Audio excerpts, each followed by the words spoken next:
One. Hey, everybody, we're live. Welcome to Vaguely News with Rob Vega, also known as Vaguely True. It is March 28th, 2026, and we'll be right back after this.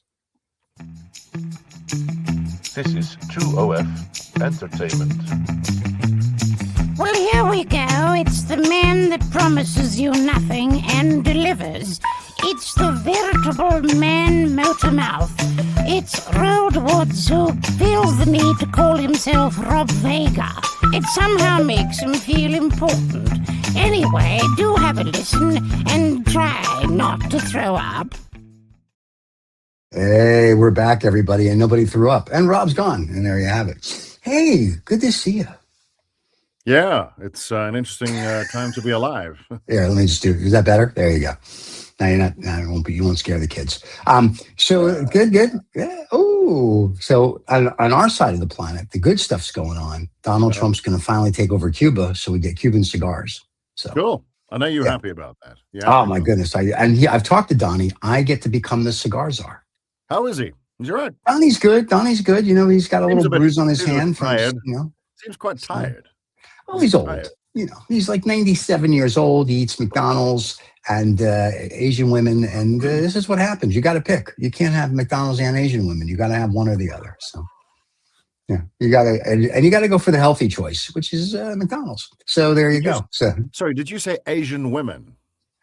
I didn't think I stuttered. I thought exactly what I said was Asian women. Yeah, he does. He's both. You know, he likes his me so horny, and that's good. And the good thing is, after you eat one, you're horny an hour later. It's just like the food. It's perfect. This isn't a kid's show, is it? I'm going to leave that alone right there. Just put it right there, man. Dunk. Would you? You should. I think we should go down this rabbit hole.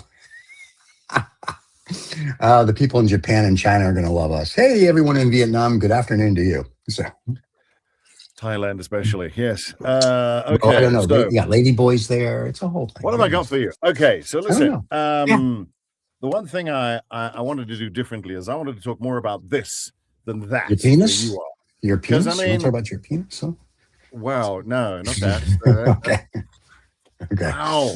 What kind of cigars have you been smoking, my friend? Wow. Maybe it's good that you're going to get Cuban cigars. Can I tell you, the brand is...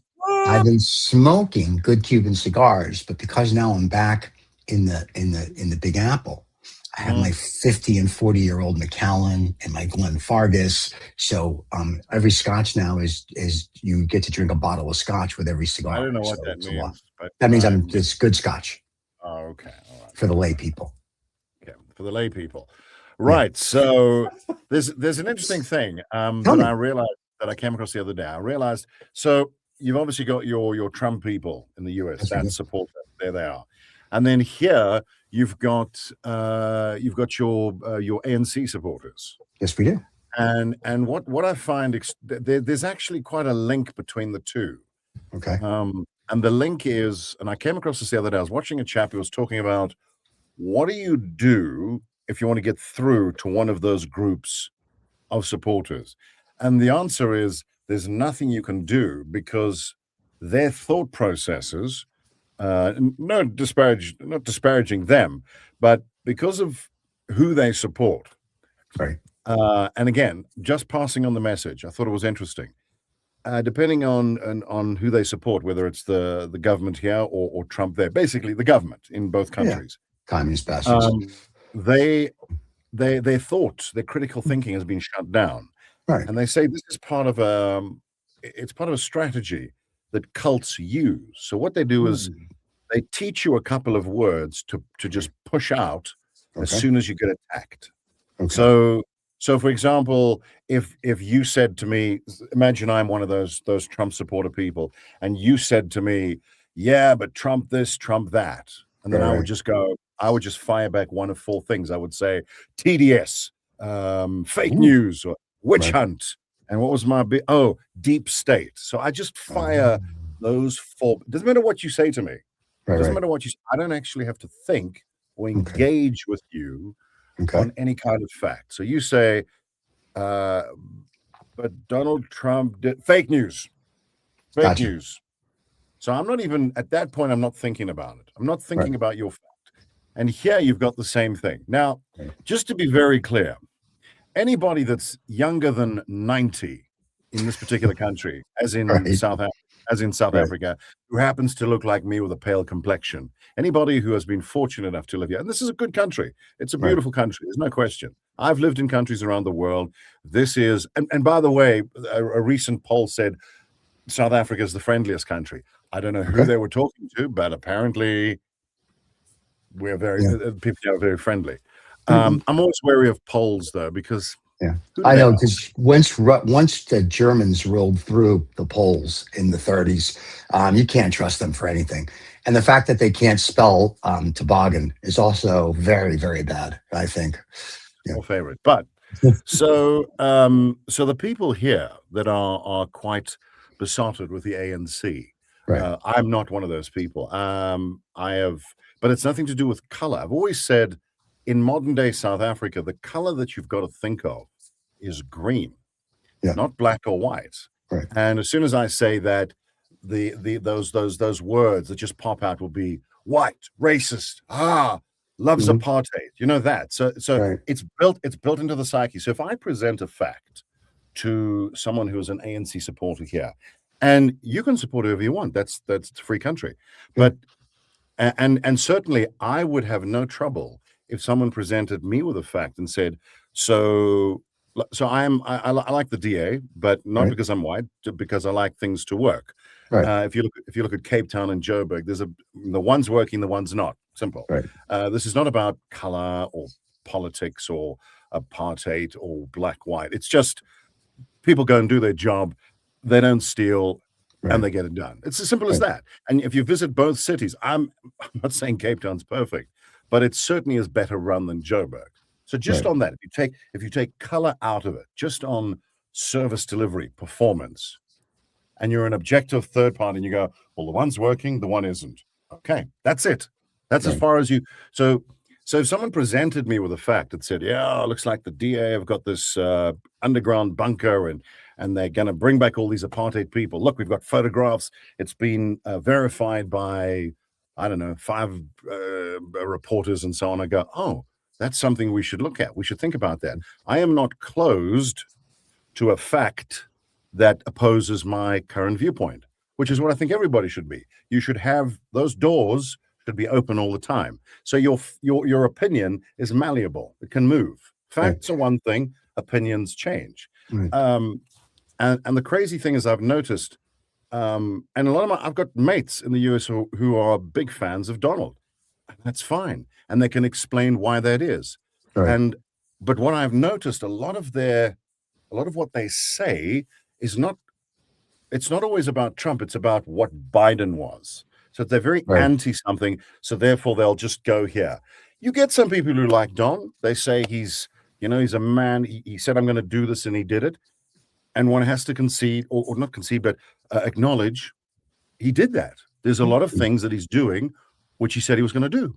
He raised oil prices. He had a war. He's doing a lot of good things. And there you go. But so people, they go, no, we respect that. We don't like that, so therefore we like that. Or we don't like that, we'll put up with this. Correct. That's it. And a lot of people have said, you don't have to like the man, but at least he's restored pride, he's restored power to the American brand. I mean, that's what they're saying. No, hang on. I know, but that would be wrong. Steve, hold it. No, you've got a different view. I am talking about people that do support him. I'm talking about the people who do support him. It's not about, I'm talking about them. That's what they enjoy. That's what they respect. You have to, if you want people to respect your point of view, you have to look at theirs. And we do. But jokes aside, this is where the problem. What happens?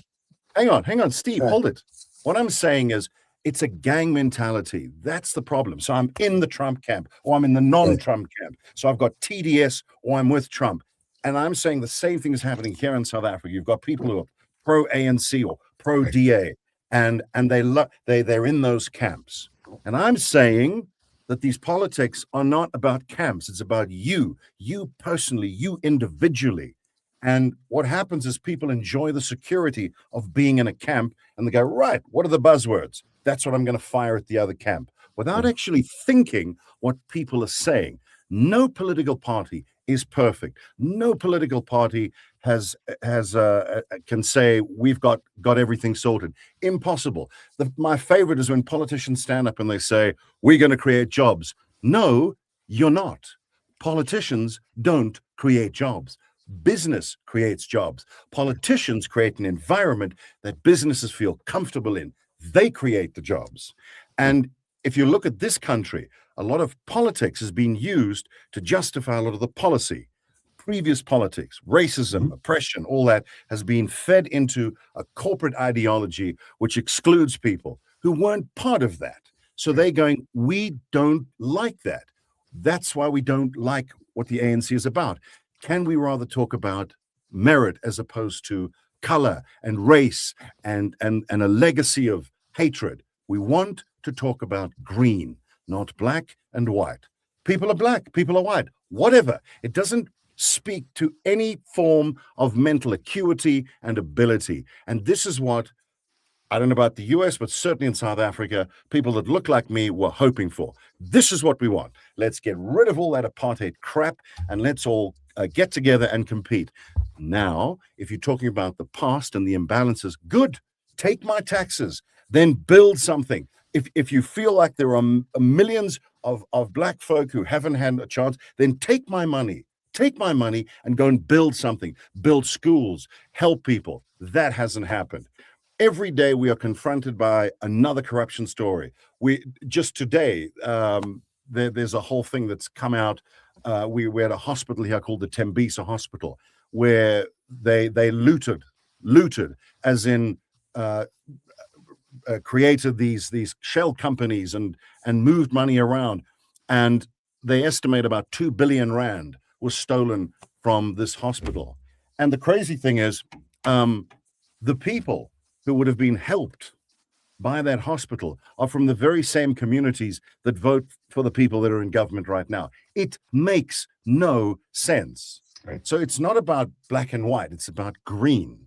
And it's about being accountable for your actions, not your melanin content. Go. First of all, it's always been about green, so it's never about race. It's always about money. So let's just, it's always been, I mean, since day one, let's just throw that out. The other thing, when you talk about Trump saying made America this, made America that, when Trump yesterday threatened to bomb one of our allies, Omar, because they weren't going to get in line, that's an issue. When you travel abroad or on abroad, either, depending on your thing, when I'm overseas, people ask, America is not what America was. People are just sort of like, they hate the country, they hate the president, but they love, like, an American person. They love you because you're you. So Trump hasn't done anything. Yes, some of his stuff I agree with. 90% of it I don't. The problem is that the way he says it and does it, and now he's getting to a point where I think he does think he's a king, and that's scary. What did we did in Iran? Wait, there's nuclear? Then if you don't want them to have nuclear weapons, bomb them back to the Stone Age. Stop threatening already. Put your big boy pants on. You got, what's his face, the Fox News guy running the Department of Defense. I'm sorry, the Department of War, because we're back in the 30s. Then have him bomb them back to, like, the Stone Age. Who gives a shit? Take it over and be an imperialist country like Britain was 200 years ago. But enough of the rhetoric. It's getting monotonous. Nobody cares. Nobody respects the country anymore. And people that I talk to globally and that I deal with, they love people. Like, people are great. It's just they don't like our politics. They don't just. But our whole problem is our political system, kind of like what yours is. Our political system is basically greed is good. Insider trading is what Congress and the Senate can do because they're allowed to have information before the public. So as long as they're making money, nobody wants to leave. They don't really give a shit about the people. I go back to something I've been saying now for 3 years, and we started it on the Lost Dollar Business Club. At some point, when 7 billion people decide to take a picnic, you are not going to stop them. And you're getting to that point because you see it now. People are getting fed up. People are getting annoyed. That's why you have countries like Singapore, Thailand, UAE. Their residents are fine. They take care of the people. Kuwait takes care of their people. People understand if you don't take care of the people, like with healthcare, food, whatever it might be, you have a problem. And America still hasn't figured that out. And America is in for a rude awakening. But Steve, I guess what I'm trying to do is I'm trying to explain some parallels between the US and South Africa. So what I'm saying is that taking all the boundaries away, all the issues, whatever, the regional issues and so on, there's the commonality. There's a gang culture in both countries. I'm in this camp, you're in that camp. We don't listen to each other. We don't discuss. We're not, this gives me security. I'm part of this party. And I'm saying, get out of that. I mean, I go back to this. We said this before. When George Washington finished his term, he in his speech, he said, please avoid parties. Avoid that. I don't believe in parties. It's about an individual. It's about what you can bring. It's about not a club. It's like you vote for a lawyer, but then he's part of this organization, and the organization dictates what he can do. I sometimes listen to some of the people that sit around that table. You know, when Donald has the wank fest and everybody sits around the table and tells him and tells him how great he is. I'm going, he cannot possibly believe that they mean that. There's no way. He does. Hang on. No, Steve, let me finish. I don't believe that. I know. Yes, he wants to believe that. And the people around the table, they must be looking at each other going, what the hell are we doing? I mean, what is this? No one wants that. No one cares about that. As you say, the issues that affect people, how does that help when people keep licking his balls every time they have that's not what people want. These fancy people in the US and in South Africa, these suits that walk around and say, you serve us, you work for us. Why are you sitting in a cabinet meeting telling everybody how fantastic you are? We the people that count, the ordinary people, we the people, by the people.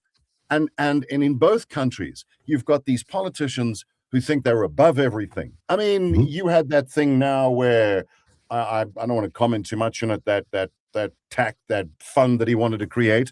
The fund the $1 billion fund, the 1.76 billion. The thing that I don't know about you, but the thing that bothered me most about it wasn't the money. It was the condition that they were never going to go after him for anything else. What is it? Why would you put that in? Because he knows he's going to go to jail. I wouldn't. If you've got Steve, if you. In other words, let me give you an example. I sit here and I go, listen, Steve, we need to make an agreement, you and I, that you are never going to go, you're never going to check any communication between your wife and me. All right. What communication? So if I've got nothing to hide, why would I particularly ring fence that? Just, mate, you're a citizen, whether you're the president or you're a guy that sweeps the street, you're a citizen of the country. You obey the same rules. If you have screwed the state or the government on taxes, then you are liable just like everyone else. Who the hell do you think you are? The fund is not the issue, like I said. It's the term. You may not prosecute me for anything. Well, what? What is so special about you? Why is you supposed to be a man of the people? Now I'm saying we've got the same thing here. We've got these politicians. It's not actually as different as you might think. It's the same king mentality. I'm this, I'm that. And I say, but you were made, you were created, you were appointed by ordinary people. They are your boss. Those are the people that you need to answer to. And they just, I can't be asked about those other countries you mentioned. If things are going fine, that's great. But in both of in the US and South Africa right now, you've got politicians who are not nervous about anything. I'm just the greatest. I'm the best. Yeah. And that's the problem. That is the problem for me. Is this like this to all the people? I'm going to do whatever I want. No, mate, you run for public office because you serve the public. Not in our country. In our country, you serve your own person and your own service. Okay, Steve, look, I don't take this the wrong way. Everybody knows about America and what's going on. Right. People don't really know about what's happening here unless you sit and watch some bullshit White House meeting where they darken the lights and play weird videos and you think, oh, well, that must be South Africa. Bullshit. So I'm wary. I don't want to sit and comment on all the intricacies of a country I know nothing about. I am talking about this one and what it claims to be and what it's delivering, which is nothing. Right. You know, they talk about this these laws where you have to employ people of a certain color and a certain melanin content. We are 32 years into a new democracy, and we're still worrying about what people look like. So my kids are in their 20s, so they were never, ever at all part of whatever that was. But they are subject to these laws which preclude them based upon this. Now, there are ways and means around it. I mean, companies operate, but if you want to deal with the government and you look like me, you can forget about it. Right. And so we it's like we've gone 40, 50 years back, except it's just done that. It's just switched around. And when you have a president of this country who is worth 6.4 billion rand, which is a lot of dollars too, who stands up and tells you how he's in touch with the ordinary people and what he's done. He is divorced from reality. His brother-in-law has got mines and companies and corporations. It's just ludicrous. And again, you've got Donald there. Whatever. I'm not going to criticize him. I don't know him personally. I'm not going to. This isn't a personal attack, but he is worth billions. And yet he will go to rallies and stuff and say how he's with the people. Impossible. It is impossible. Impossible.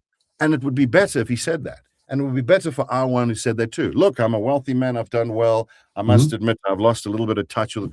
Just be honest about it. But you can't claim to be a working man when you're worth billions. You have no idea what people are facing. And then you bring in all sorts of historical crap in your case and in our case as well. You start going backwards in time and in history.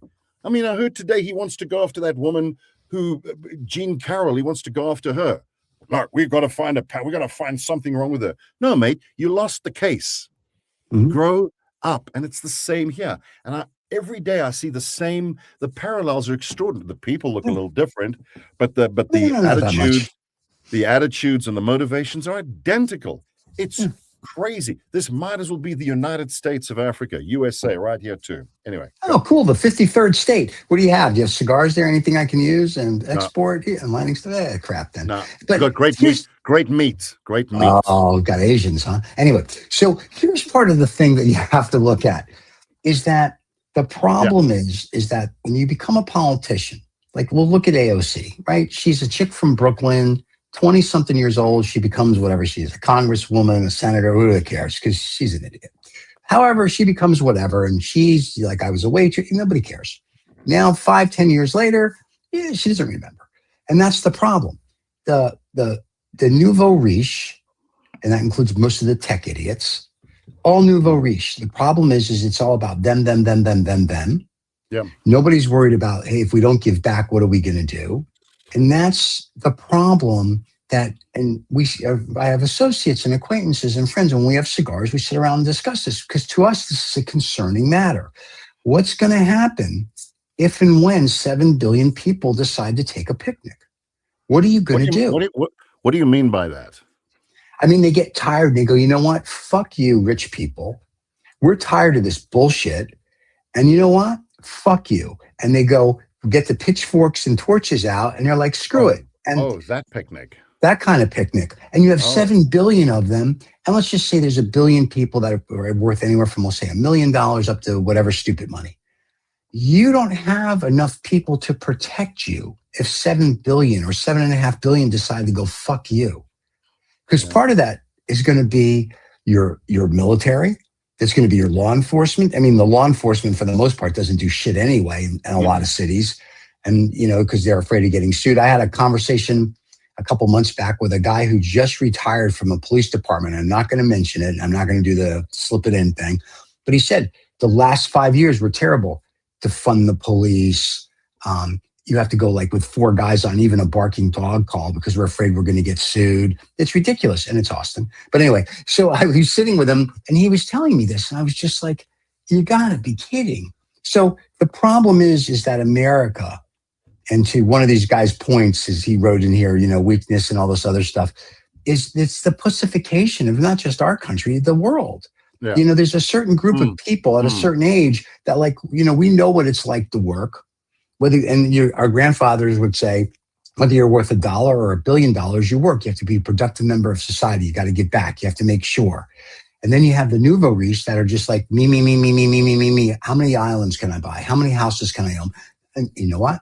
I'm all for it. But if you don't take care of the other people, what are you going to do? Because when they burn your house down, the fire? This is what they don't think through. They think because they have all this money, to your point, they're isolated. Steve, I need to jump in there. It's interesting that you keep mentioning these little people and how I like the little people.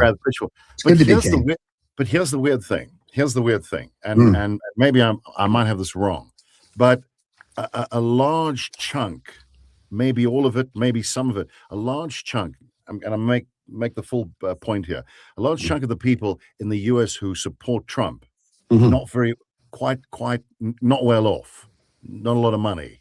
They're a little. I guess from an American point of view, they could be considered poor. Is 50-50. That fair? I think you have a 50-50. You have 50% rich thinking. There's a big chunk of poor people who think he's great. He's great. Am I right? I think so. We have a very similar scenario here. So to put it in political perspective, a lot of the damage that the ANC have done, and not deliberately, they've done it by not doing anything. I don't want to list it. Literally the management. I wouldn't do the job. So you wouldn't appoint me because I would screw it up. So this isn't a black-white thing again. I got to bring this up again because I know someone's going to say, is it about black? No, it's not. It's about competency. It's about earning your stripes before you can do the job. You can't just get a job because of this. You've got to compete with everybody. And then the best man gets the job, regardless of what we look like. And then that person gets the job and they hopefully deliver. We have, from a political point of view, that doesn't work. You need to show manifest change. Look, we've changed the demographic look of corporate South Africa, for example. We're doing a good job. But what have you done? How have you changed things? You can put whoever you like in office, but they need to be able to do the job. There are a lot of influencers here in this country of color who have said, and they weren't part of what we had. They weren't part of the apartheid system. So they're sort of 35 and below. And they've come along and looked at what their parents and people have done and said, why did you get rid of all those people that had all that knowledge? Why did you just get rid of them? I thought we were supposed to be anti-racism and anti-segregation. So you just got rid of them because it was politically expedient. Why not keep them, learn from them, get them to train everybody else, and then we do this together? Why would you just deliberately exclude them? Okay, I know what the answer is, because they excluded us in the past. Right. So we just flip the table. But what you do is you're throwing away the baby with the bathwater. You're getting rid of someone just because of what they look like. Doesn't matter what their viewpoints are. You're gone. You don't look right. You must be a Nazi or a racist, so get going. And your kids as well. So you push that capital, that intellectual resource away, and you stick someone in there who may be just as smart, but without the experience. So they now get in that position. They look right, but the problem is they don't have every job requires those little things that they don't teach you in university and on the course. You got to learn that contacts, the bumps, the potential hazards that can happen. Maybe you got a contact who can get you that, and another contact can get you that. And of course, you've done the job, so you know what could happen. You know the pitfalls. You can see them. You need to be able to pass that information on to someone else who's got all the qualifications, but not the experience. But now you've chased them all away. And now we sit with a situation where we've got all these people who can't administer anything. And then the pressure is on. They don't know what they're doing. It's not because of their IQ. It's because of their lack of experience. By the same token, even if I look this way, it doesn't mean just by default I can run a company. I can't. That's not what I do. So you've put people in positions of power that obviously will take the salary, but they're not equipped yet. They haven't been mentored properly. So we've got municipalities throughout this country that are destroyed. They're disintegrating.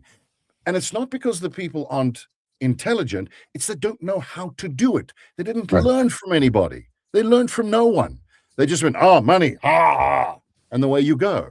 And now, of course, you now create a situation where you have created this black-white situation, where you've got all the people in leadership positions, certainly in government, who are not doing a great job.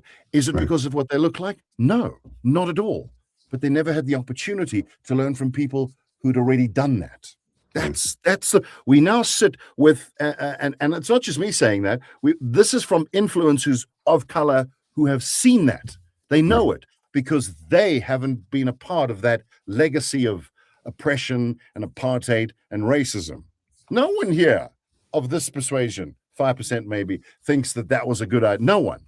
I've actually said to a friend of mine who I work with, I said, the white people that you have a problem with are either dead or they've emigrated. That's in America. The people that is exactly, you've got all of them. They're moving there, Steve. I'm aware. You're getting another 10,000 of them. So the people that have stayed here just wanted to contribute and be a part of something, not be sidelined because of some historical thing. This sins of the father crap has to end, otherwise the country will end. And I don't think it's necessarily peculiar to South Africa. There's a Nigerian influencer that I follow who says this is the story you see throughout the continent. Now he can say that, but apparently I can't. He can say that. And he said, we have sacrificed and we have compromised ourselves because we're so worried about what people look like. What can they deliver? Train people, let them learn. We're all bloody human beings, for God's sake. Stop worrying about, for example, if you put me in charge of a Tupperware club, I would screw it up. It's not because I'm not dumb. Well, I am dumb, but I know nothing about Tupperware, Steve. Just put your food in it. That's all. And you can figure it out. That's it. All right. Put your food in it, you'll be fine. And it's the same thing. I work as a voice actor, and the things that I've learned over the years, it's 30 years of stuff that I could, but you won't see it in a book. You won't find it in a course. Occasionally we run courses and we work with people, and people come up to me and they're very curious, interested, and there's an opportunity for me to pass that knowledge on. But if you just exclude me, just take me out of the picture, everything that's in my head, the experience that I have in this field is gone. And that is true of a lot of what is going on here. I'm not saying, again, it's not about ability or intelligence. That's people. People have a brain, that's it. But you need to learn from someone. And if you exclude all those people because of some political expediency, you have what we have right now. Or where we're going. And we need to get away from that.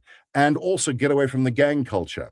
Stop being about this party, political party, that political party, black, white, German, Italian, whatever it is. Well, the Germans.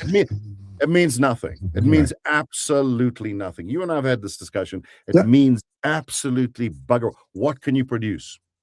What are your thoughts? Have you got a better way of doing it? What the hell is it got to do with what I look like or what my culture is or where I've come from? Nothing.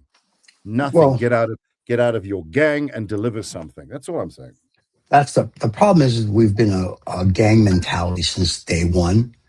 So that's an issue. By the way, to answer your question, 52% of the people that voted for Trump in the last election made less than $100,000 a year.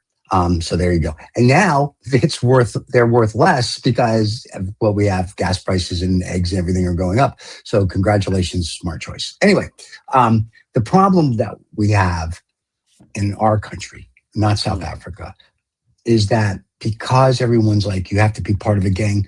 And this 5 years to have a presidential candidate. I like the way Europe does it. The election's on Thursday. Okay, good.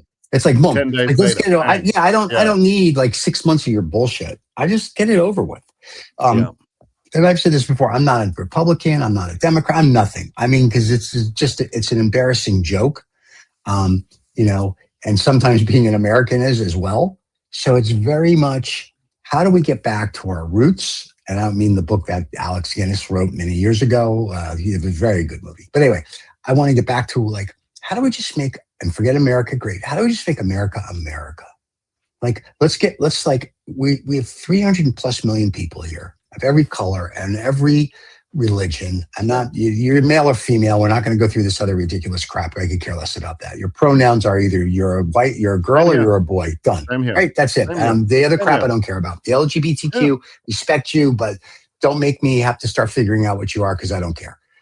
You're a human being. Full stop. That's what we That's are. it. So That's yeah, it. we have Right 360, right? We have 360 million human beings living in America. Yep.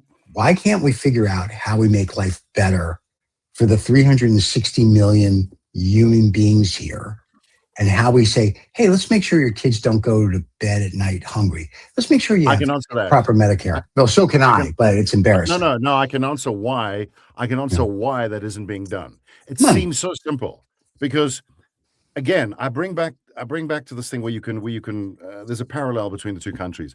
Yeah. South Africa and the US both have incredibly bright people, tremendous resources, space. Again, bright people. There's nothing stopping both countries from doing whatever great things, brilliant things, and the evidence is there. So you talk about why isn't that happening now? It is because people are walking backwards into the future. They are walking backwards into the future. So everything I do is based on what was. So this is the parallel I'm talking about. So anything that's done in South Africa politically is the reference is the past. Right. I'm not saying yes or no. I'm just saying we're going to do this policy because that's what happened. We're going back. We're looking at that. We're not looking forward. We're looking back. Right. It's not even about learning from history. It's about that will be, that's it. We walk backwards. And the same thing that I've found, as I mentioned when we started, if you present a fact to someone and you say, well, look, like you just said, gas prices are up and whatever, so this is not good. Oh, you've fake news, TDS. It's a witch hunt. But hang on. So I haven't listened to you. I can see you're not happy with my king, so I'm going to just I haven't listened to what you said. And I just have those four, but there's no difference here. So if I were to stand up and I would criticize, again, there's no political party in this country that I think is perfect. Fact, like you said, you're not Democrat or Republican. I don't think most people are either. People around the world don't necessarily. It's very unusual for any political party to check all your boxes. It just doesn't happen. That's why you have a range. And I do find it odd that America's only got two. You need more, but we need less. We've got like hundreds of them. It's ridiculous. Anyway, what I'm saying is you pick a party that's closest possibly to what works for you, but again, I've always said, if someone points something out and they go, oh, that's better, well, then I will shift. We should all be doing that. And then that's called looking forward. Which party is going to work? Be greedy. Be greedy. What are they going to do? What are they going to do for my family? Really? Not some political message, because as we've said before, what I've noticed, certainly in the US, a lot of what's being done seems to be, it's like a revenge mentality. Oh, but look what they did. Look what they did. Well, that wasn't right either. We're not saying that's right, but what you're doing is also wrong. Let's do the third thing, the other thing that neither one of these two people did, and that will pull us into the future. And it's the same thing with what we've got here. You know, if I stand up and I criticize the government, they go, oh, you're racist, you hate black people. No, I don't. But those people, whatever their color is, are talking the biggest lot of crap. And this is why. I'm not allowed to say that. And then we have those, oh, he's a racist, oh, he's a white guy, what does he know? Right. Not that I'm a human being and I'm attacking an outdated point of view, which is based on some historical thing that doesn't actually serve anybody right now or into the future. So we're stuck on that. We're both going backwards into the future. Look what happened. Oh, you used to own this house. I own it now. And screw you and your children. Bye-bye. Great. Well, eventually, the people that look like me, well, I built that house. They built it. And they could help you maintain. Well, okay, have fun with it. So no one's learning. No one's learning. If I went to, let's say I decided to move to Iceland. I believe it's a beautiful country. It's very icy. It is very icy. I wouldn't know anything about it. In fact, I've never been there. And if I took over, they said, right, we're on an anti-Nordic drive. We don't want Nordic people or Scandinavian people in charge of, there have been these Europeans that have come through and so now they get to run everything. I am using a horrible metaphor, but all right, rolled, off you go. You have a Viking name, off you go, and you go. There you go.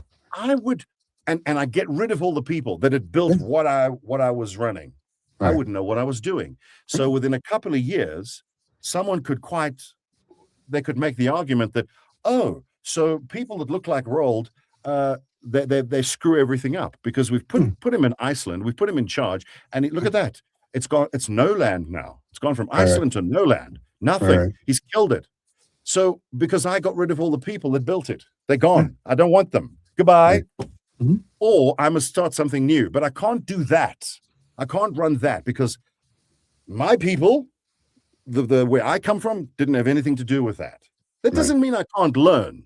Not at all. That doesn't mean I can't learn or be included in that. But I need those people to stay. I need them to teach me so I can see how it's done. And then we can all join the club. I don't start kicking people out of the club.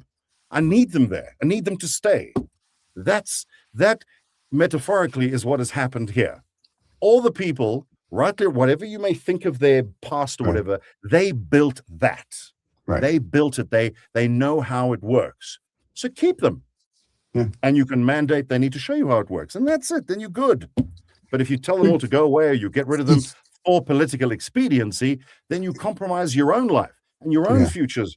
And then the people that vote for you, like, oh, yeah, get rid of all those people, they suffer. They're the ones that suffer.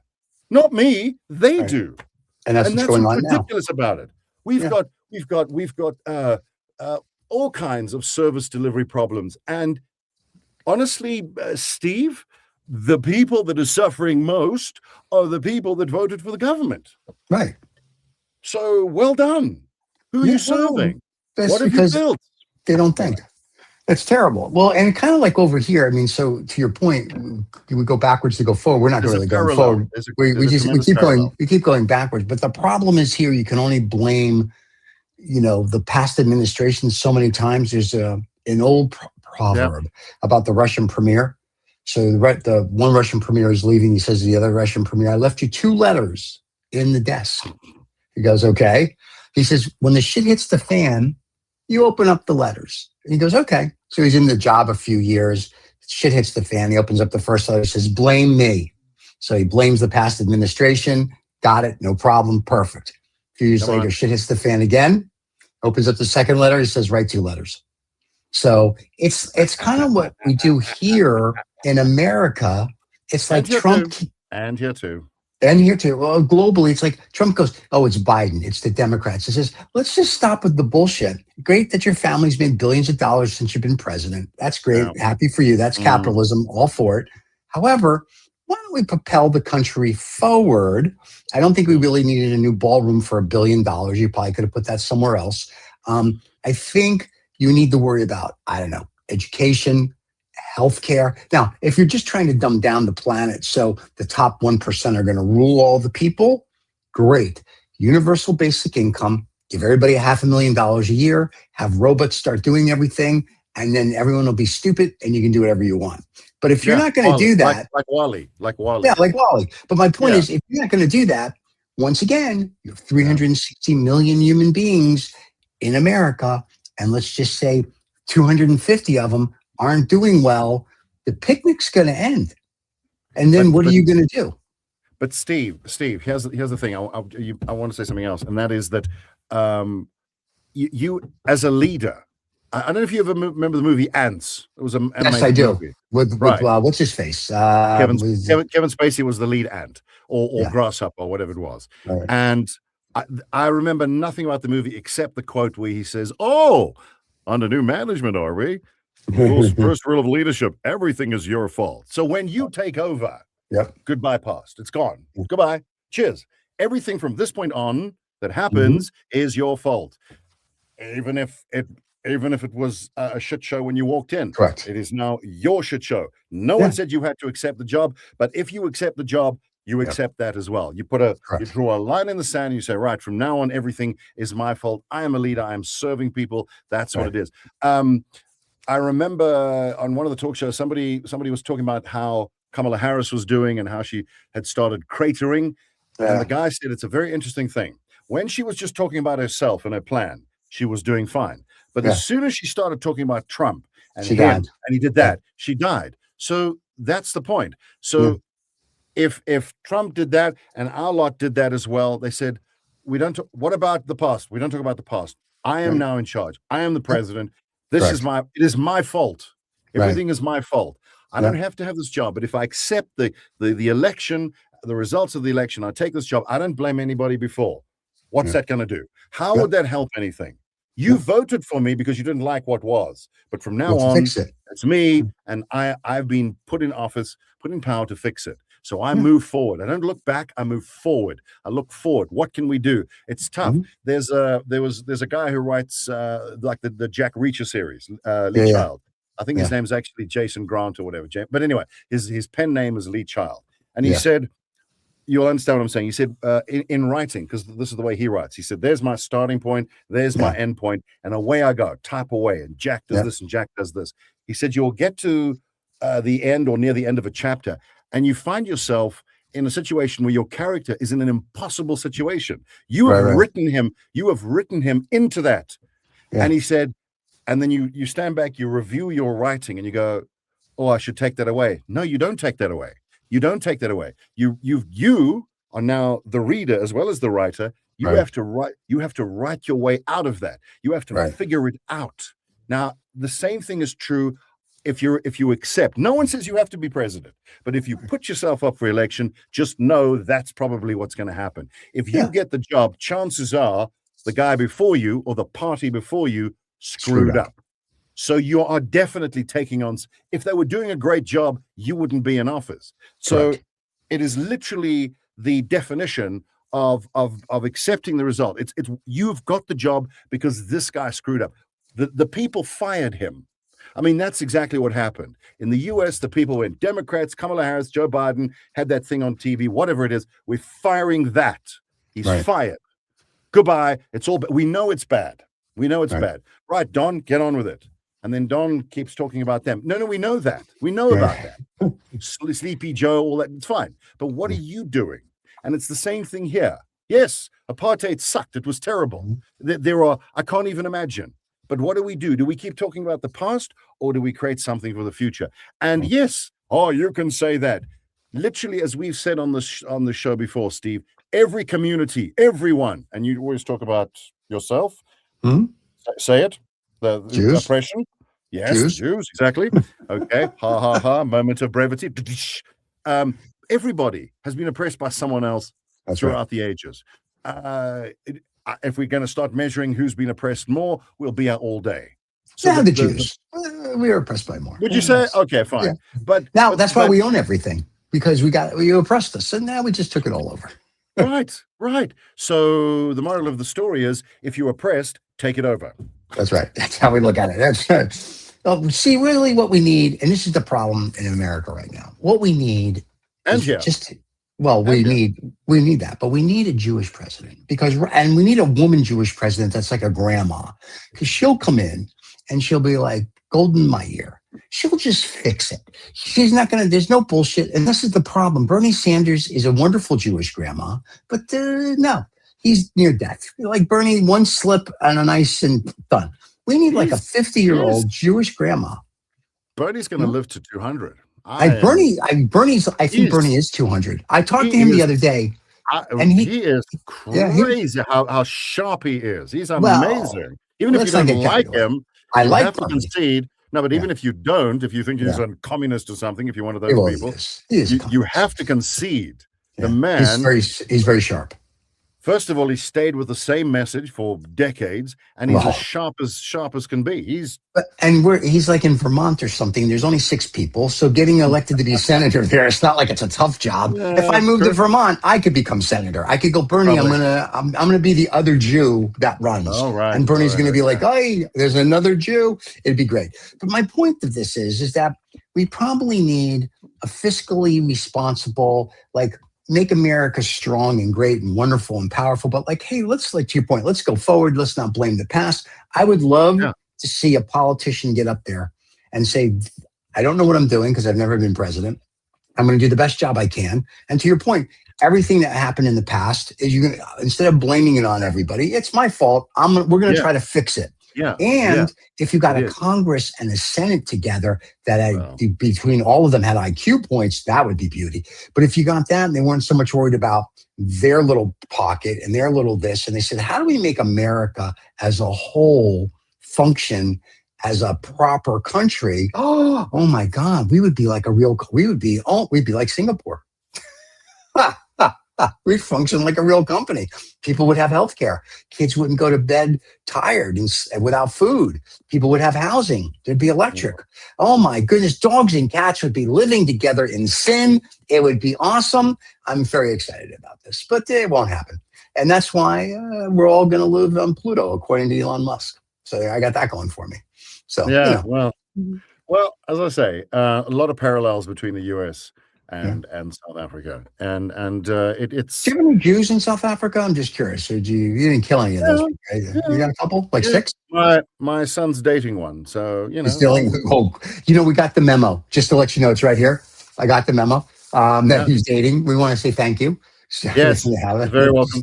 Very welcome. And here's the good thing: if they have a baby, your child will be Jewish because the mother's Jewish. Just to let you know. That's right. Well, apparently my father was. So there you go. Oh, so you're a Jew? No, it doesn't count. Mom has to be Jew. Yeah, you see, that's the problem. I was raised non-Jewish. Non-Jewish. Well, I know. Whatever. It's the swastika behind the curtain. I understand. It's okay.